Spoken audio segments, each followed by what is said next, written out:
Zaman hayır olsun sevgili seyirciler. Hoş buluştuk GRT kanalında Gagauzya Gün Günden programması. Bugün de herkesinize efirde selamlar. Stüdyada işlerim ben Alona Terzi. İsterim söyleme. Hani misafirimiz Şansora stüdyamızda karşımızda oturur. Bu sebepten sevgili dostlar hepsinize teklif ederim. Bugün de bizimle birlikte olasınız. Çünkü çok önemli bir temamız angızı bizim geleceğimizle bağlı açıklanacak bir stüdyamızda. Kalın bizimle bir iki kapıma ayrılırız. Stüdyamıza döndüğünden tanıştıracağım sizi bizim bugünkü misafirimizle.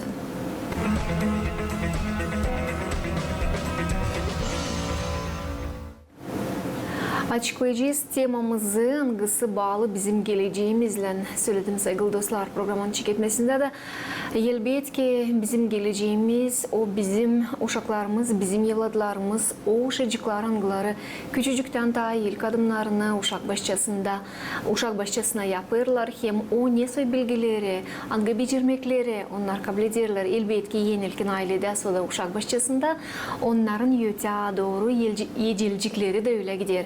Şkola ilk adımını yaptığından sonra ortaokul, yüksek lisey, üniversitet hem elbette ki yaşamanın geniş bir yolu.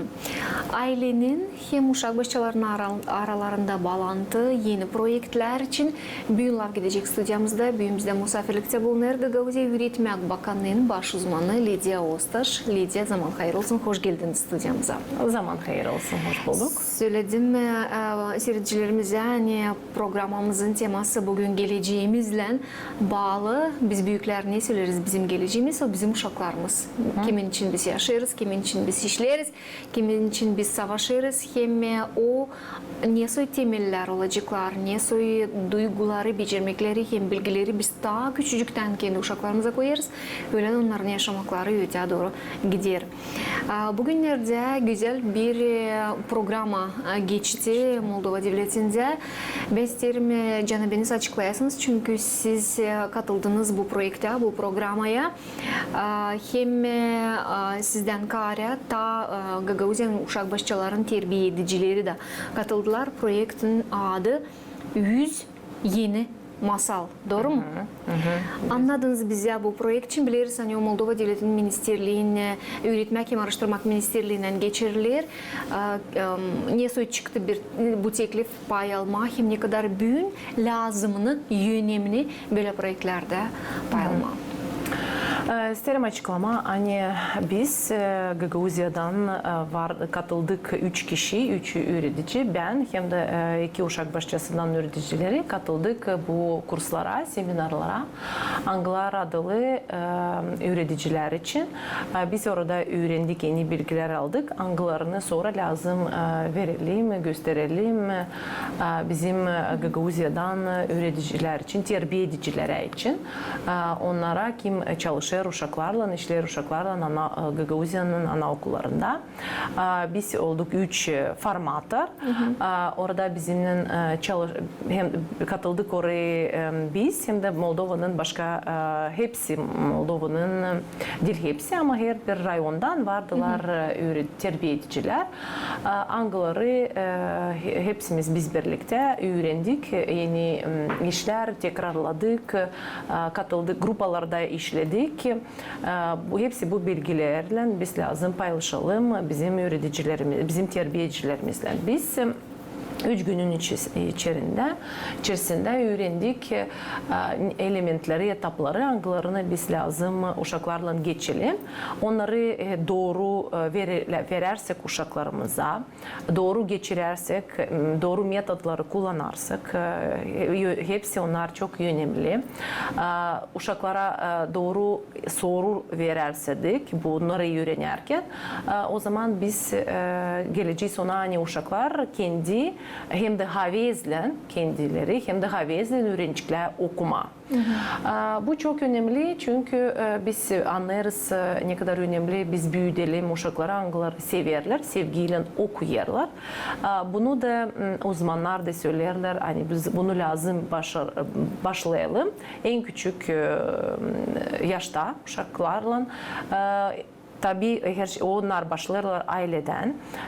Çok küçük uşak, küçükken de o anne baba lazım ona okusun kağıtları. Sonra o gelir uşak bahçesinde, orada da terbiyeciler bunu yaparlar. Bizim devletimiz Romanya'dan bir asosiasya Ovidiu.ro onlarla birlikte imzaladılar bir protokol algısına göre bizde Gagauziya'da, Moldova'da bütün devletimizde geçerler bu tür çok türlü olaylar angların onlar niçin geçerler? Hani hepsi bunlar neyi biz geçiririz, yaparız. Onlar yardım etsinler, büyütme uşakları angları okuyarlar.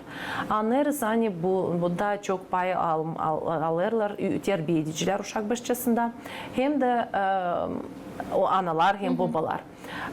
Nice bunu lazım geçirmeye.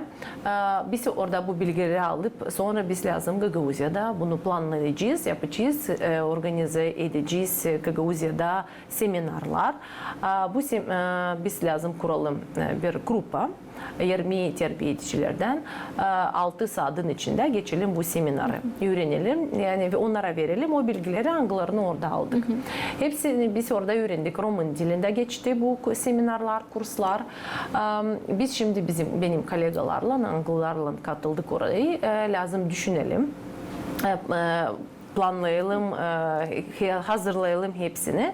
Ama biz düşündük hani yapacağız. Belki Rumence'de ama Rusça da yapacağız bizim terbiyecilerimize. Düşündük onlarla orada biz bir son gün çalıştık grupalarda. Biz üçümüz bir grupada yaptık plan bu kursun programmasını.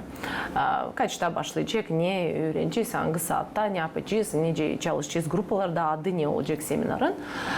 Ona biz düşündük hani ilk ilk grupa davet edeceğiz Gagauziya'nın uşak bahçelerinde yeni genç terbiyecileri, genç uzmanları. Onlarla yapacağız bu kursu. Sonra her bir öğretici kim katıldı bizim kursumuza onlar kendi uşak bahçelerinde yapacaklar böyle bir seminer. Niçin bu seminer adalı oldu hem de hepsi bu olaylar adalı hem de geçirirler, yapılırlar ministerliğin yardımıyla hani her bir uşak bahçesinde çok önemli olsun yani hepsi biz dönelim kağıtlara. Hani daha yakın olalım kağıtlara. Nice güzel hayırlı biz hepsimiz terbiyeci yoksa terbiyeci lazım bilsin. Nyosu ayırırız biz bir kitap, bir kağıt uşaklar için. Bunları lazım analarla babalarla da laf edelim. Onlara tavsiye biraz nasihat verelim onlara. Hani onlar da zaman varsa okusunlar, çalışsınlar hani uşak görsün nice okuyarlar. Nice onlar okusun uşaklara, onlar okusun uşak görsün nice onlar okuyarlar. Biz anlarız hani o çok önemli. Hem de terbiye edici. Hangisi bilecek bu etapları, elementleri, onları geçirecek kendi uşaklarla, kaliteli geçirecek. Da o zaman o kendisi de görecek, nice bir uşak öğrenecek okuma. Nasıl o elementler? İlk önce lazım çok çalışalım, hem de başlayalım küçük gruplardan. Lazım çalışalım seslerle. İlk önce uşak anlamır hani var bukvalar. Ses o anlar. Sesler lazım başlayalım büyük grupadan sonra büyük grupalarda onları sesleri şeye bölelim. Heceler. Kısımlara ince böleriz. Kalın sesler, ince sesler hangi bu bir laf başlar diyeceğiz bu sesle. Ortada sesler, lafın başında, lafın sonunda seslerle bununla çalışalım. Hem de çok önemli uşak öğrenmiyor ilk önce okuma ama ilk önce o çok laf kazanır. Laf. Bu nedenle ama önce kazanır laf. Eğer terbiye edici okuyarsa çok uşaklara. Onları motive ederse hani uşaklar laf etsin. Onlara doğru soru verirse de o zaman büyür uşak hangisinde var çok laf. O sonra da terbiye edici çalışır uşakla hani o bilsin anlatma okuma. Okuduk mesela bir kağıt, sonra anlatsın ne beğendi, ne beğenmedi. Belki nasıl başka bir sonuç birlikte düşünelim bu kağıt, bu anlatmada, bu masalda diyeceğiz.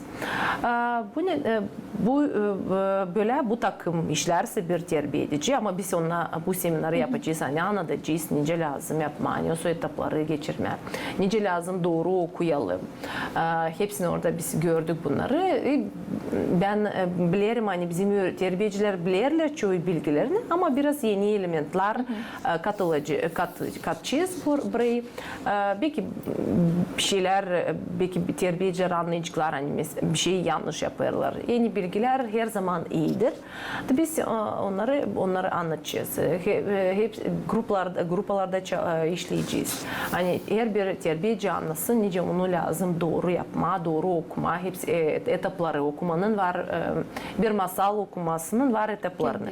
Sonra onlar kendi uşak başçasına o seminer yapacaklar. Sonra düşünüyorum hani biz bu yıl planlayacağız çok güzel olaylar, Anglarlı adalı bu terbiye etme hani uşaklar okusunlar. Terbiye edeceğiz sevgiyi okumaya, masallara, bizim Gagavuz masalları, Moldovanların masallarını, Rus masallarını önemli okuyalım. Biz okuyarsak uşaklara lazım onlardan da laf edelim. Neyi daha çok beğenir? Yoksa hesap alalım. Neyi daha çok beğenir uşak? Ona göre seçelim, ona kağıtlar. Ama çok önemli orada da uzmanlar da söylediler. Önemli doğru kağıtı seçelim uşaklara. Zor olmasınlar. Çok güzel resimli olsunlar kağıtlar. Kağıtların resimlerini de isterim göstermeye birkaç örnek. Bu kağıtçık Rumun dilinde ama bakın ne kadar şıralı hem büyük resimler sevgili seyirciler. Hani uşacığın dikkatliliğini değilse de onunla neyi okuyur, belki ya da anladır, terbiye edeceği ama böyle renkli, açık, şıralı resimciklerle uşacık açtığıyla hem sesirgenir masalcağı hem sorar bu kim mavi renklen bir girecek, neçin o mavi, hem renkleri öğrenmek, yani güzel metodikalar kullanılır. Lidya biraz önce söylediniz, hani siz böyle bir karar verdiniz, hani belki Rusça, belki Rumunca, Gagavuzca, belki bu projekti yapabileceğiniz mi? Çünkü isterim söylemeyen şanlamani bitki yılların süresinde Gagavuzca öğretmek Bakanlığı, Kültüra Bakanlığı hem Bilim Araştırma Merkezi'nden beraber çok meraklı masal toplumlarını çıkarır. Türlü uşaklara türlü boyamacıklar, türlü şiir cihazlar. Yani bu projekti Gagavuz diline çevirerek hem geliştirerek materyalımız mutlaka olacak. Olabilmeli mi böyle bir iş? Hani Gagavuzca'da yaparsınız bu projekti? Yapacağız. Biz orada da Kişinev'dayken hepsi bize sorardı. Siz hangi dilde orada anlatıyorsunuz? Gagavuzca. Hepsi meraklı. Nice siz geçirirsiniz? Nasıl dersleriniz de var? Biz de anlatırız. Siz hep bizim dokumentlara göre çalışırsınız orada Gagavuzca dedim. Da Moldova'nın kurikulumu programmasına göre çalışırız. Sadece o bizde Rus dilinde. Biz Rusça öğreniriz ama hem de bizde var dersler Gagavuz ve Rumun dili dersleri. Savaşırız, çalışırız, öğreniriz bu dilleri de. Onlar hepsi böyle meraklı bakardılar bize. Çoğu anlamıyor. Niye bu Gagavuzca, ne işler, ne yapar. Biz her zaman teklif ederiz. Bu yıl geçirdik bir çok güzel bir aksiya Gagavuz dilinde. Hangisinin adıydı beraber okuyarız. Teklif ettik hani okusunlar değil sadece terbiyeciler ama uşakların anaları, babaları, belki mahalleleri. Onlar video çektiler yoksa fotoğraf yaptılar da koydular kendi sayfalarına gösterdiler hani onlar da yapılır bu da.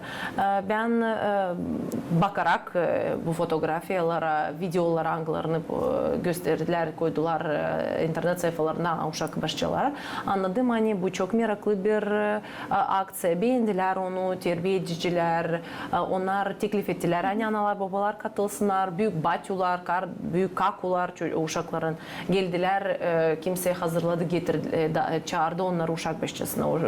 Uyumadan önce okudular uşaklara bu masal, meraklı masalları anılar. Belki terbiyeciler laf ederler uşaklarla, sorarlar hangisini isterseniz okuyalım size. Yoksa yeni bir masal, sürpriz olarak kullandılar. Çok güzel oldu bu aksyamız, geçti. Bu yılda sanırım hani artık düşünüyorum böyle hani plan yapacağız, kuracağız bir plan. Hani her bir uşak bahçesi de kendisinde kursun plan de çok organize etsinler olaylar, türlü aksiyalar, anıları adalı bu uşaklarda terbiye etme, sevgiyi okumak için. O sevgiden önce gelir örnekten. Onu kim yapacak, kim katılacak? Terbiye ediciler. Uşak bahçenin müdürleri de katılsın, okusun. Vardı birkaç uşak bahçelerinde müdürler de katıldılar, okudular uşaklara. De böyle hepsimiz birlikte, hepsi katılınca bir arası ben sanırım hani artık büyüteceğiz öyle bir uşakları bizim siz geleceğimizi hangisi sever okumayı. Lidya, burada affediniz keserim lafınızı. Siz getirdiniz örnek hani okuyarız beraber bir aksiyası Gagauziya'da geçer ama isterim söylemen tamam bu programaya göre o suti o suti повести, yüz masal. Bu aksiyanın, bu programın çevresinde var böyle bir kampanya yapılır. Okuyarız piknikte. Uşaklarla. O da çok benzer saygılı seyirciler bizim Gagavuz okuyarız beraber aksiyamıza. Uşaklar böyle çıkıp bir parka bir binanın kenarına mı oturup ana babalarla, öğreticilerle, terbiyecilerle güzel okuyarlar, kendi becermeklerini gösterirler. Bunu isterdim açıklama. Lidya, hem söylediğiniz programın çekilmesinde hani isteriz hani çevirme, geri okumaya sevgiyi.